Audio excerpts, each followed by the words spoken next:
ନମସ୍କାର ଦର୍ଶକ ବନ୍ଧୁମାନେ ପୁଣି ଥରେ ଅଗସ୍ତ୍ୟ ନିବାସରେ ଖୁସିର ଛାୟା ଭରିଯାଇଛି। ଅନୁଜ ଆଉ ଜାନକୀ ପୁଣି ଥରେ ଏକାଠି ହେଇଯାଇଛନ୍ତି ଆଉ ଜେଜେମାକୁ ବାହାଘର କରିଛନ୍ତି ଅନୁଜ ଆଉ ଜାନକୀ। କାହିଁକି ନା ଏପଟେ ଚିକି ଅଗସ୍ତ୍ୟ କହିଥିଲେ ରାମକୁ କଥା ଦେଇଥିଲେ ମୋ ମା ବାପା ବାହା ହେବେ ପୁଣି ଥରେ। ଏହି ଦୃଷ୍ଟିକୋଣରୁ ଦେଖିବାକୁ ଗଲେ ପୁଣି ଥରେ ବାହାଘର କରିଦେଇଛନ୍ତି ଆଉ ଜାନକୀ ଏପଟେ ବହୁତ ଖୁସି ଅଛନ୍ତି, ଅନୁଜ ବି ଖୁସି ଅଛନ୍ତି। କାମିନୀ ଅଗସ୍ତ୍ୟ ତ କହୁଛି ମୋ ଜାନକୀ ପୁଣି ଥରେ ଫେସି ଆସିଛି ମୋ ଘରକୁ, ଆମ ଘରେ ହିଁ ସାରା ଜୀବନ ରହିବ। କିନ୍ତୁ ଜାନକୀ ଟିକେ ମନର ତାର ଦୁଃଖ ଭରି ରହିଯାଇଛି। ଚିକି ବହୁତ ଖୁସି ଅଛନ୍ତି। ଏପଟେ କାମିନୀ ଅଗସ୍ତ୍ୟ ତାଙ୍କ ମୁହଁରୁ କହିଲେ ନ ସରେ ହସ ବହୁତ ସାରା ଫୁଟିଗଲାଣି।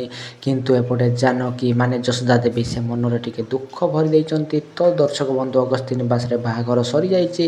ଫାଇନାଲି ରାମ କହିଛନ୍ତି ଚିକିକୁ, ଚିକି ମା ତ ବାହା ହେଇଗଲେ ପୁଣି ଆମେ ଏବେ କାହିଁକି ରହିବା ଚିକି, ଚାଲ ଆମେ ବି ପୁଣି ଥରେ ବାହା ହେଇଯିବା ଆଉ ଜିନ୍ଦଗି ସାରା ଜୀବନଟା ଗଢ଼ିବା। ପୁଣି ଏଇ ଟାଇମ୍ରେ ରୋହି ନୂଆ ପ୍ଲାନ୍ କରି ନୂଆ ଯୋଜନା କରି ଗୋଟେ କଙ୍କଡ଼ା ବିଛା ବାହାରୁ ନେଇ ଆସିଛନ୍ତି ଭଡ଼ାରେ। ସେଇ କଙ୍କଡ଼ା ବିଛା ତଳେ ଧୀରେ କାଢ଼ିଦେବେ।